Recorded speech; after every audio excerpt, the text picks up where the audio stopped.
आगे की कथाओं में दास ये कहना चाहेगा कि हम जो बातें कह रहे हैं साधारण रूप में एकदम बस जिस अवस्था में है भगवा वेश या जो भी वेश बदल करके हमको प्रभु की याचना करनी नहीं।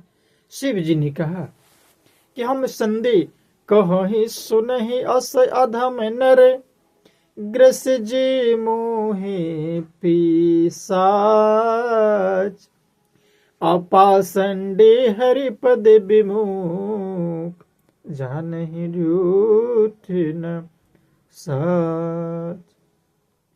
शिव जी कह रहे हैं, ज्ञान दे रहे हैं, संसार को बता रहे हैं, क्योंकि देखिए चार स्तंभों में शिव जी ज्ञान खंड के भंडारी थे। वो जहां से जितने भी ज्ञान की बातें की गई श्री रामचरितमानस में वो शिव जी के मुखारविंद से है और भवानी को सुनाया गया है। एक स्त्री एक पुरुष जो मोह रूपी पिशाच के द्वारा ग्रस्त है, पाखंडी है, भगवान के चरणों से विमुख है और जो झूठ सच कुछ भी नहीं जानते, ऐसे अधम मनुष्य इस तरह के कहते सुनते हैं।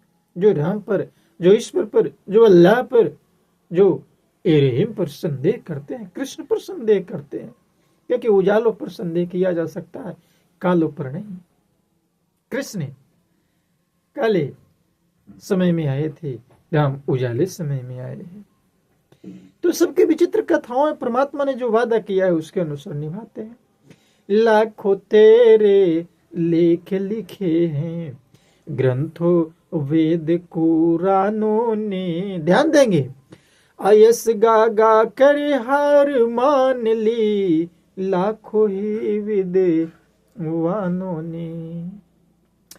ब्रह्मा विष्णु इंद्र आदि भी तेरा ही यश करते हैं। 10 पहले ही कहा, ब्रह्मा विष्णु इंद्र आदि द्वारा वो चरण पूज्य है, वो चरण के धूल अपने मस्तक पर इन लोग लगाते हैं।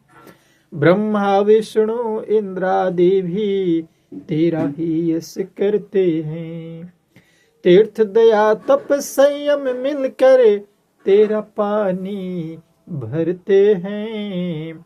बूंद बेचारी चाह कर भी, बूंद बेचारी चाह कर भी तो नहीं सरोवर भर सकती।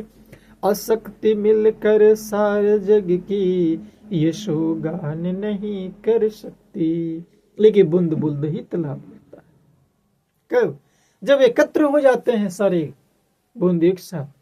आज हम जितने भी नर नारी है एकत्रित होकर इस परमपिता राम राज्य आखिर क्या है? इस धरती, ये देवों की धरती, ये भारत भूमि, ये देवों की धरती है, ये सोने की चिड़िया है, यहाँ दूध की नदियां बहती है। कविश्वर कवियों ने कहा है कि वो भूखंडो तेरे मान पर हिमालय की शान खड़ा, ओ भूखंड तेरे मान पर हिमालय की शान खड़ा। ये हिंद है यहाँ तो इंसान क्या भगवान खड़ा। ये भगवान। और बूंद बेचारी चाहे कर भी तो नहीं सरोवर भर सकती। शक्ति मिलकर सारे जग की यशोगान नहीं कर सकती। बेअंत है स्वामी मेरा क्या कोई महिमा गाएगा। कहे अवतार संत कृपा से छिन में खाली भरे जाएगा।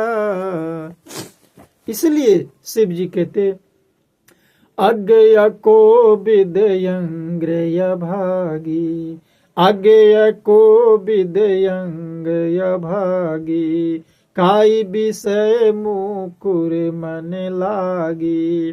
अज्ञया को विदयंद्र भागी, अज्ञया को विदयंद्र भागी, काई विषय मुकुर मन लागी।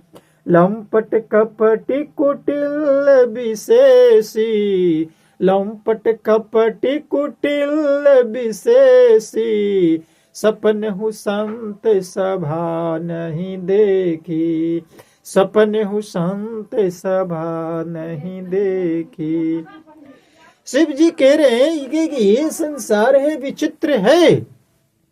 जो ज्ञानी मूर्ख अंधे और भाग्यहीन है और जिनके मन रूपी दर्पण पर विषय रूपी काई जमी गई है, हम अपने बाथरूम से खूब चेहरे पर यशनो पाउडर या जो भी हो है अपने फेस वॉश से धो करके आए, चकाचक चेहरा उस ऐनक के सामने खड़े होकर के चेहरा देखना चाहे, लेकिन उस शीशे पर उस ऐनक पर बहुत से धूल जमे हुए हैं, आपका चेहरा कैसा नजर आएगा? ये जीवन वही है, ऐनक है। परमात्मा ने तो साफा करके भेजा था, लेकिन यहाँ मोह रूपी काई जम गई है, और जब तक ये मोह रूपी काई डस्ट साफ नहीं होगा, ये संसार नजर नहीं आएगा। है मैं नियरे सूझत नहीं, दिक दिक ऐसे जेंद। अब तुलसी इस संसार को भया मोतिया बिंद, ऑपरेशन करने की आवश्यकता है।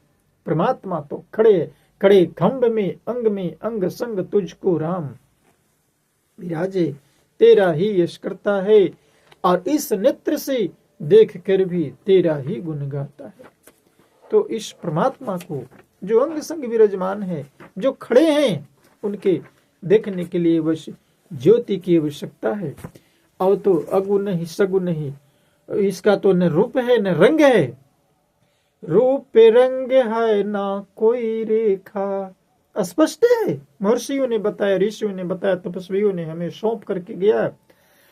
नालंदा विश्वविद्यालय को लोगों ने जला दिया, सोमनाथ को लोगों ने तोड़ दिया, अयोध्या को लोगों ने बर्बाद कर दिया, लेकिन वो अयोध्या, ये तो अयोध्या है पंचतत्व का, ये कहाँ बर्बाद होगा? फिर हो जाता है उस जड़ से हमेशा शाखा काटने के बाद फिर फुलित हो जाती है। रूप रंग है ना कोई रेखा, परमात्मा अपने अपने में अपने परमात्मा है। तो आए सदगुरु से आशीर्वाद प्राप्त करें।